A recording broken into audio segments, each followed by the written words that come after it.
Pada masa yang telah lama berlalu, sekitar tahun 1980-an, berdiri megah sebuah rumah besar di kawasan Darmo, Surabaya. Rumah itu, dengan pilar-pilar putih yang menjulang dan taman yang terawat sempurna, menjadi simbol kekayaan tak tertandingi. Pemiliknya, sebuah keluarga terpandang, dikenal sebagai pengusaha sukses dengan bisnis yang tampaknya tak pernah surut. Para tetangga kerap memandang rumah itu dengan kekaguman bercampur iri. Namun, di balik tembok-tembok tebalnya, tersebarlah cerita yang jauh dari indah. Konon, kemewahan yang diraih keluarga tersebut tidaklah semata hasil kerja keras. Bisik-bisik menyebutkan bahwa kekayaan mereka diperoleh dari perjanjian gelap dengan kekuatan gaib. Keluarga ini dikatakan melakukan pesugihan, sebuah praktik yang melibatkan tumbal manusia sebagai imbalan kekayaan yang berlimpah. Tahun demi tahun berlalu, cerita tentang tumbal ini semakin menyeruak. Kabarnya, setiap tahun pada malam tertentu, penghuni rumah itu mengadakan upacara rahasia. Orang-orang sekitar mengaku mendengar suara-suara aneh, seperti tangisan, doa-doa dalam bahasa tak dikenal, dan bahkan jeritan samar yang menghantui malam. Tak ada yang berani mendekati rumah itu kala ritual berlangsung. Namun, tidak semua orang percaya dengan desas-desus ini. Beberapa warga menganggap cerita tersebut hanyalah bumbu dari rasa iri terhadap keluarga kaya itu.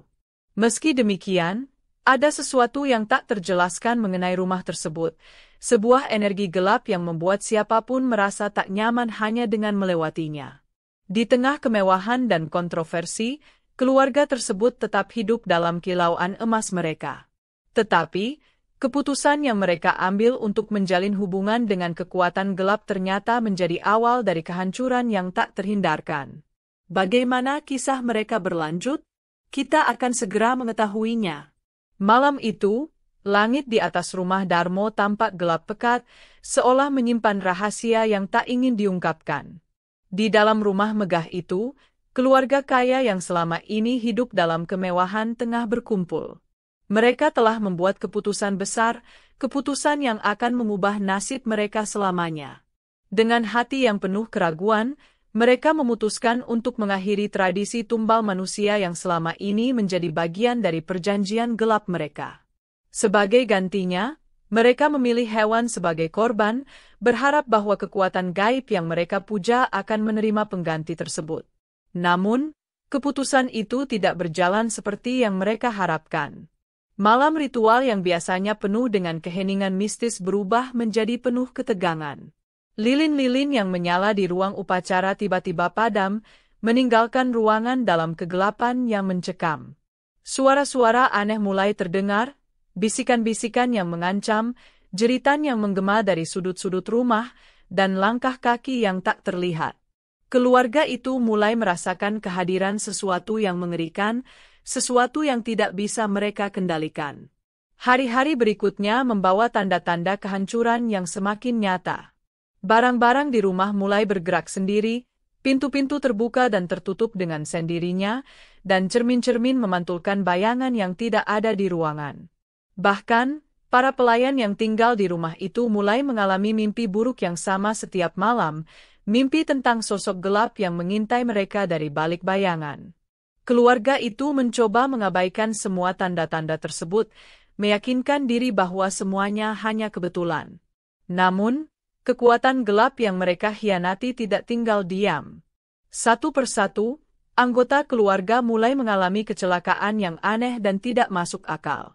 Ada yang jatuh dari tangga tanpa sebab, ada yang tersedak makanan meski tidak ada yang salah dengan hidangan tersebut, dan ada yang tiba-tiba jatuh sakit tanpa diagnosis yang jelas.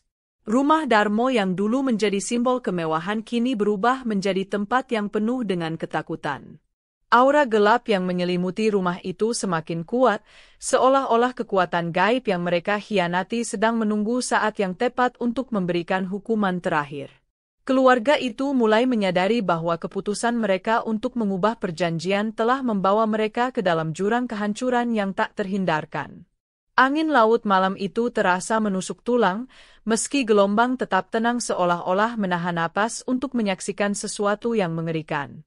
Sebuah kapal mewah milik keluarga yang tinggal di rumah Darmo berlayar dengan anggun di atas permukaan laut. Di atas kapal, anggota keluarga menikmati malam yang dingin, tanpa sedikit pun menyadari bahwa malam itu akan menjadi yang terakhir bagi mereka.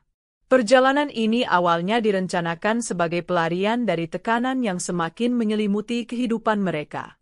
Ritual pesugihan yang terputus dan kejadian-kejadian aneh di rumah mereka mulai membuat semua anggota keluarga merasa resah. Mereka berharap, dengan menjauhkan diri dari rumah dan membawa serta sedikit ketenangan, mereka dapat melupakan kegelapan yang membayangi. Namun, takdir ternyata berkata lain. Malam yang tampaknya damai berubah menjadi penuh kekacauan. Tiba-tiba, tanpa peringatan, cuaca yang tadinya bersahabat berubah drastis. Langit gelap menyapu bintang-bintang, angin mulai melolong seperti jeritan makhluk yang tersiksa, dan gelombang ganas menghantam kapal seolah-olah memiliki dendam pribadi. Kru kapal yang berpengalaman pun tidak mampu memahami bagaimana badai ini muncul begitu tiba-tiba dan terasa sangat tidak wajar. Dalam kepanikan yang memuncak, hal-hal yang lebih aneh mulai terjadi. Beberapa anggota keluarga mengaku mendengar suara-suara yang menyerukan nama mereka dari laut, suara yang terdengar begitu menggoda namun juga menyeramkan. Salah satu anggota keluarga, tertarik oleh suara tersebut, berjalan ke tepi kapal, lalu menghilang begitu saja ke dalam kegelapan laut yang mencekam. Ketika yang lain mencoba menyelamatkannya, bayangan-bayangan gelap muncul di air, menarik mereka satu persatu ke dalam kedalaman yang tak berujung. Hingga fajar menjelang, kapal mewah itu ditemukan terdampar dalam keadaan hancur oleh nelayan lokal. Tidak ada seorang pun dari keluarga itu yang selamat. Anehnya, cuaca kembali tenang seolah tidak pernah terjadi badai. Para nelayan yang mendekat merasakan hawa dingin yang menusuk, lebih menyeramkan daripada udara laut pagi hari biasanya. Tidak ada penjelasan logis yang bisa diberikan untuk kecelakaan ini. Sebagian besar penduduk mulai berbisik bahwa kejadian ini adalah kutukan akibat pengkhianatan mereka terhadap perjanjian gelap. Setelah kecelakaan itu, rumah Darmo dibiarkan kosong. Tanpa penghuni, bangunan megah itu mulai menampakkan sisi kelamnya. Aura rumah itu berubah drastis, suasana mencekam menyelimuti setiap sudutnya, seperti peringatan bagi siapapun yang berani melangkah terlalu dekat. Kejadian di laut itu tidak hanya mengakhiri hidup keluarga, tetapi juga memulai legenda kelam yang akan dikenang selama bertahun-tahun.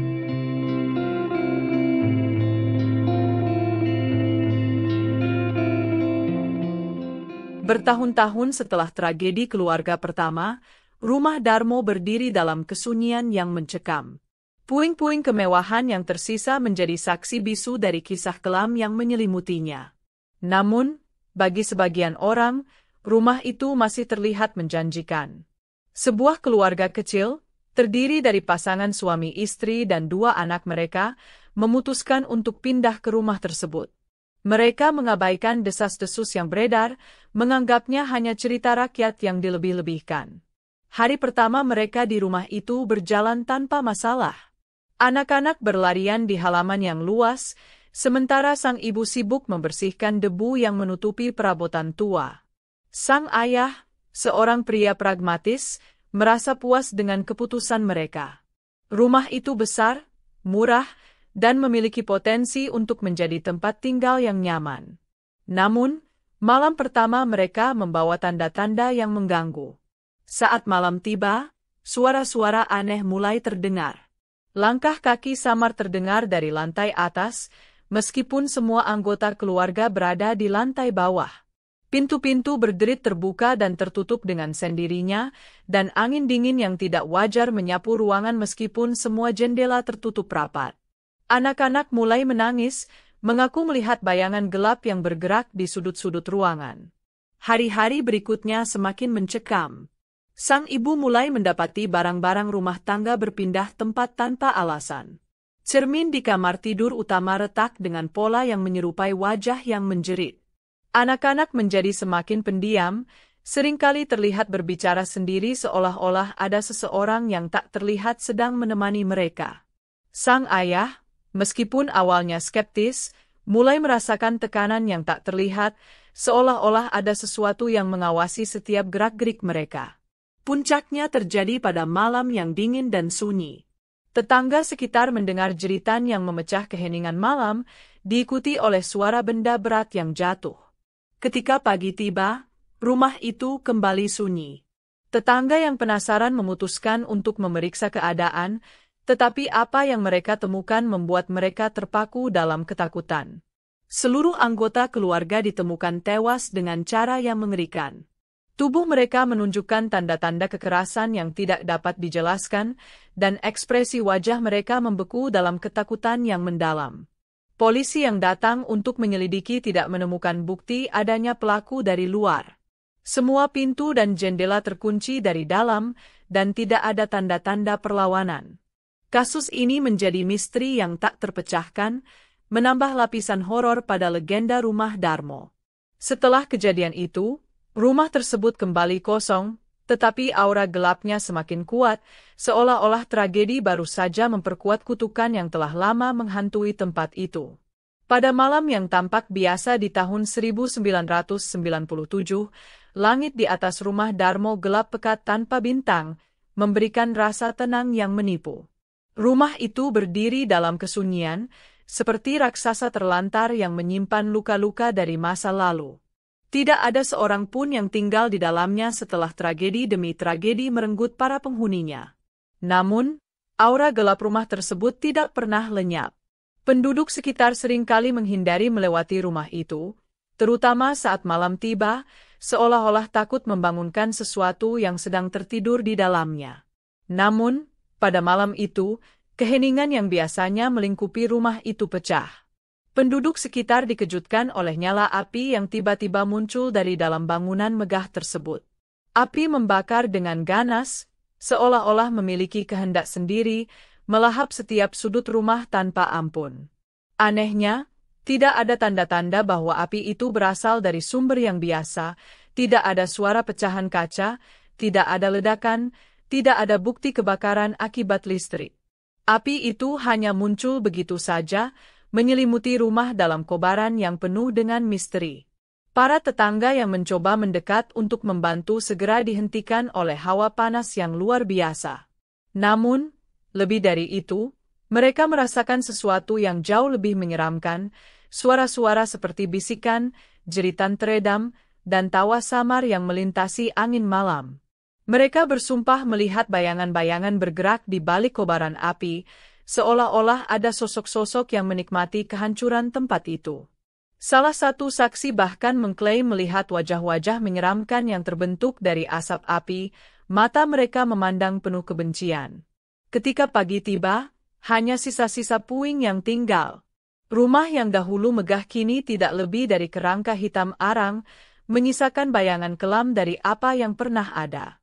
Anehnya, tidak ada yang tersentuh oleh api di luar perbatasan rumah.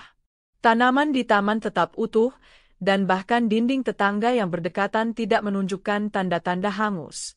Para petugas pemadam kebakaran yang datang untuk menyelidiki mengaku kebingungan. Tidak ada bukti bahan bakar, tidak ada jejak ledakan, tidak ada asal api yang bisa dijelaskan secara ilmiah. Penduduk sekitar meyakini bahwa kebakaran itu adalah perwujudan amarah dari arwah-arwah yang terjebak di dalam rumah tersebut.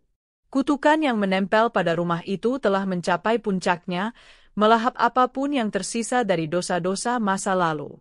Sejak saat itu, tidak ada lagi yang berani mendekati reruntuhan rumah Darmo, bahkan di siang hari. Tempat itu menjadi monumen kegelapan, cerita yang hanya dibicarakan dengan bisik-bisik dan seringkali diakhiri dengan doa pelindung.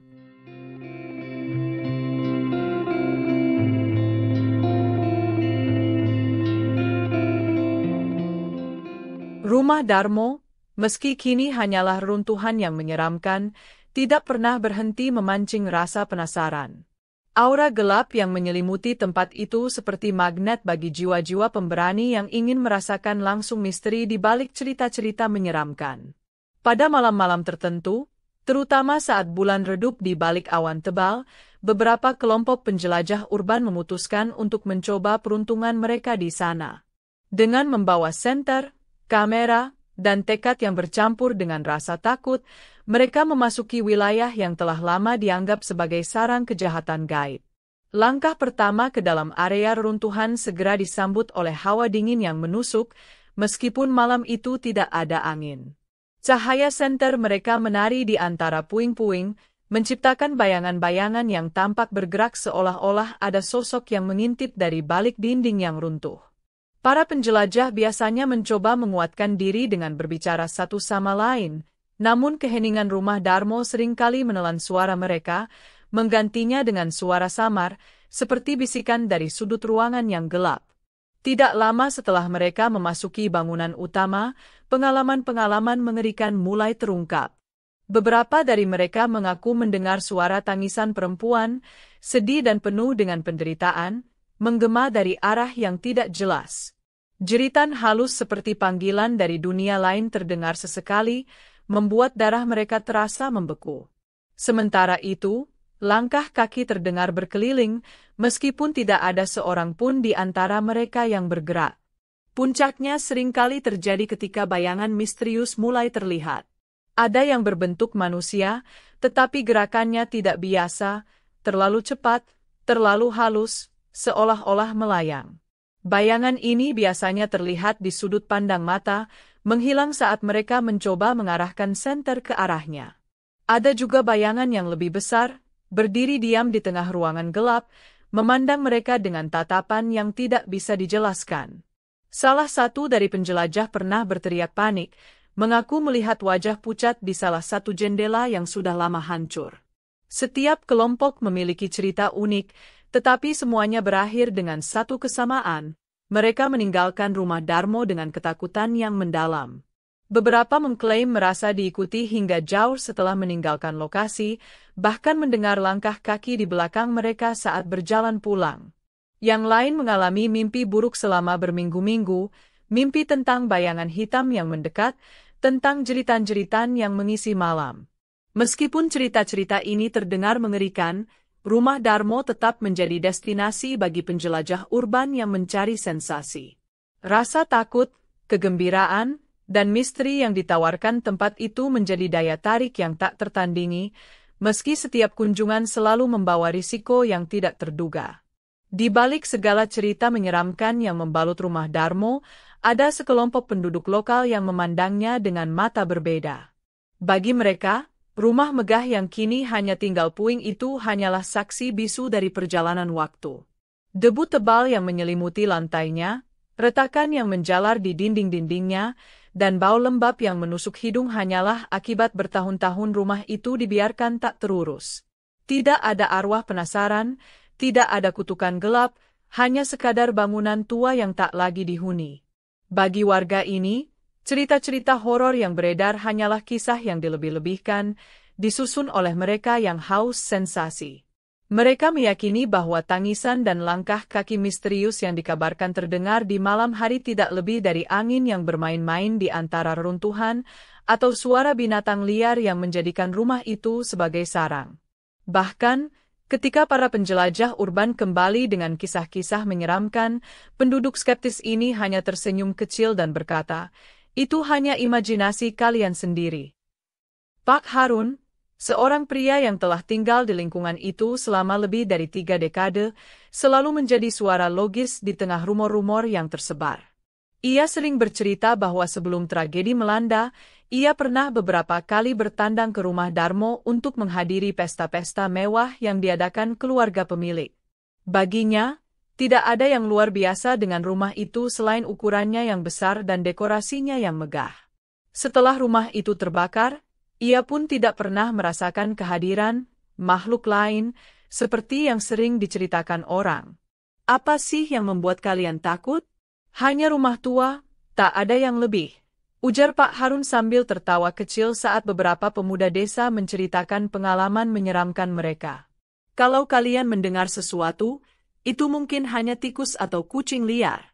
Dan bayangan-bayangan yang kalian lihat, mungkin itu bayangan kalian sendiri," lanjutnya, mencoba membantah kisah mereka dengan logika sederhana.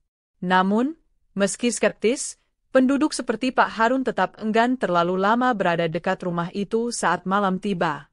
Mereka mungkin menyangkal keberadaan hantu atau kutukan, tetapi ada sesuatu yang tak dapat dijelaskan dengan kata-kata, suasana yang berat, seperti sebuah energi yang tak terlihat namun terasa nyata. Bahkan bagi mereka yang tidak percaya, rumah Darmo tetap menyimpan rasa tak nyaman, seolah-olah ada mata yang mengawasi dari balik reruntuhan gelapnya. Penduduk skeptis ini percaya bahwa cerita-cerita seram hanya menciptakan ketakutan yang tidak perlu.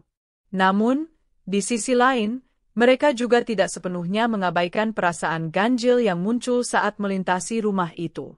Apapun kenyataannya, rumah Darmo tetap menjadi misteri yang membagi penduduk lokal antara mereka yang percaya dan mereka yang mencari alasan logis di balik segalanya.